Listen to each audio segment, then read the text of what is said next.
जो कपड़े मैंने पहन लिए हैं या जो एसेसरीज़ मैंने यूज़ कर ली है या कोई भी ऐसी चीज़ जो मैं अपनी बॉडी पे यूज़ कर चुकी हूँ, उसके बाद मुझे उन चीज़ों का क्या करना चाहिए। तो जब मैं कोई चीज़ अपनी बॉडी पे यूज़ कर लेती हूँ तो मेरी एनर्जी उससे कनेक्ट हो जाती है ना। उसके बाद अगर मैं डायरेक्ट उसको किसी को दे देती हूँ तो क्या होता है कि अगर आप एनर्जी में बिलीव करते हैं तो वो उस चीज़ का मिसयूज़ करके ब्लैक मैजिक या तंत्र मंत्र या मेरे अगेंस्ट में वो यूज़ कर सकता है। मुझे वशीकरण, उन चीज़ों से वशीकरण कर सकता है, हैक कर सकता है। मैं हैक बोलती हूँ, हैक कर दिया है ना। तो इस तरह का कुछ भी मिसयूज़ उन चीज़ों का हो सकता है।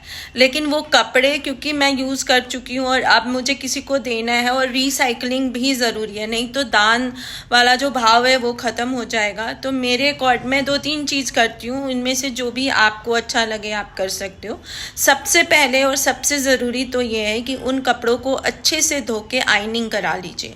उससे मैक्सिमम आपकी एनर्जी जो है उससे डिस्कनेक्ट हो जाएगी। पहले कपड़ा धुलेगा एंड देन आयनिंग हो जाएगी, तो आपकी एनर्जी जो उस कपड़े में वो डिस्कनेक्ट होके फ्रेश हो जाती है। इसीलिए कपड़ा हमको फ्रेश फील होता है ना, मेरी स्मेल नहीं है उसमें। और पसीने से बहुत तंत्र मंत्र होता है ना, पसीने से बहुत तंत्र मंत्र होता है। तो वो एनर्जी तो आपकी उससे डिस्कनेक्ट हो जाएगी। उसके बाद अगर आपके साथ या आपके आसपास में तंत्र मंत्र का ज़्यादा खतरा आपको महसूस होता है तो उन सारे कपड़ों को एक बैग में डाल के उसमें पिंक सॉल्ट डाल के थोड़े दिन छोड़ दीजिए। उसके बाद उस पिंक सॉल्ट को आप पानी में फ्लो कर दीजिए, पानी में फेंक दीजिए, और वो कपड़ा आप किसी को डोनेट कर सकते हो। तो तंत्र मंत्र वाली बीमारी आपकी ख़त्म हो जाएगी और वो कपड़ा डोनेट हो जाएगा। अंडरगारमेंट्स को डोनेट करते वक्त बहुत डरते हैं और ज़्यादातर मैंने सुना है कि अंडरगारमेंट्स डोनेट नहीं करना चाहिए। पर मेरे कुछ पर्सनल एक्सपीरियंस हैं कि जो बहुत ज़्यादा गरीब लोग हैं या बहुत ज़्यादा जैसे आदिवासी टाइप लोग हैं, उन लोगों को हालत पीरियड्स में ऐसी होती है कि वो घास फूस से काम चला रहे होते हैं। तो ऐसे में वो अंडरगारमेंट्स अगर उनके पास पहुंच जाए तो वो एक बहुत बड़ी मदद है और रिसाइकलिंग है। तो मैं क्या करती थी कि मैं उसको फिर ज़्यादा क्लीनिंग करेंगे, पहले वॉश कर दो, सब कर दो, नमक में डाल दो, सब कर दो, लेकिन हर किसी को नहीं देंगे। जैसे मेरे पास एक बर्तन वाली आती थी जो कपड़ों के बदले बर्तन देती थी, तो उनसे मेरी बहुत अच्छी ट्यूनिंग थी। 20 साल तक हमारा मतलब हम एक दूसरे से 20 साल तक जुड़े हुए थे।